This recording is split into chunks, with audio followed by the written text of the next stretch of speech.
आज का शीर्षक है हर समय अटूट विश्वास। हबक्कुक 2:4 में लिखा है, धर्मी जन विश्वास से जीवित रहेगा। जब हम ठीक ठाक जी रहे होते हैं तो परमेश्वर से प्रेम करना आसान होता है।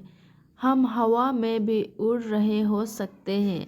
दुनिया से बेपरवाह आप अपने ही सुख व धुन में खोए मस्ती की जिंदगी जी सकते हैं, पर आमतौर से ऐसा हमेशा नहीं चलता।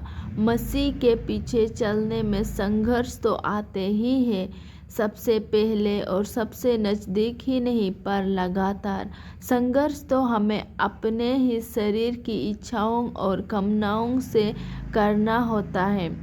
अब यह चाहे पाप के कारण पैदा हो या बीमारी के कारण, हमें हमारे विरोधी शैतान से भी संघर्ष करना होता है, जो हमेशा हमारा विरोध ही करता रहता है। हमारे शरीर से मिलकर या हमारे विरोध होकर हमारा संघर्ष और भी मुश्किल हो जाता है। जब हमें ऐसा लगने लगता है कि परमेश्वर साथ नहीं दे रहा, ऐसे समय में परमेश्वर को प्रार्थना व उसके वचन के माध्यम से जोर से पकड़ कर रखना चाहिए। ऐसे बहुत से संत मिल जाएंगे जो ऐसी गवाही देने को तैयार है कि मसीह के साथ उनके संबंधों में संघर्ष के समय ज़्यादा सीखने को मिला, वजह सुख के दिनों में।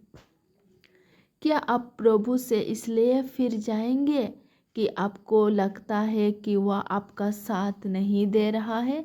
अगर ऐसा है तो आप गलत सोच रही हैं। हमारे विश्वास का आधार परमेश्वर द्वारा दिए गए सुख नहीं है, पर या तो यीशु मसीह की मौत और पुनरुत्थान होकर अनंत काल के लिए हमेशा हमेशा के लिए पिता के साथ रहने की घटना पर आधारित है, क्योंकि परमेश्वर ने जैसा उसके लिए किया हमारे लिए भी करेगा। सुख तो पल भर के लिए उसकी आशीष है, पर मसीह की नींव और वचन के वायदे हमें अंधेरे में भी रोशनी देने और स्थिर रहने के लिए आधार उपलब्ध कराते हैं।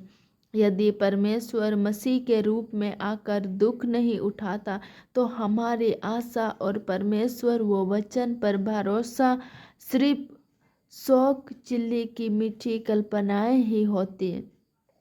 परमेश्वर की विश्वसनीयता की सनद मसीह का बलिदान है और उसके वायदों की पूर्ति का प्रमाण मसीह का पुनरुत्थान है। नया आसमान और नई जमीन उसके सुखमय अनंत आशीषों के वायदों का तोहफा है, जो इतने ही अवश्यभावी है जितना रात के बाद सुबह होना, यहोवा का प्रगट होना भोर सा निश्चित है। होशिया 6:3। आए हम प्रार्थना करें। स्वर्गीय पिता, हमारे विश्वास को दृढ़ कीजिए, आप ही के पवित्र नाम में, आमेन।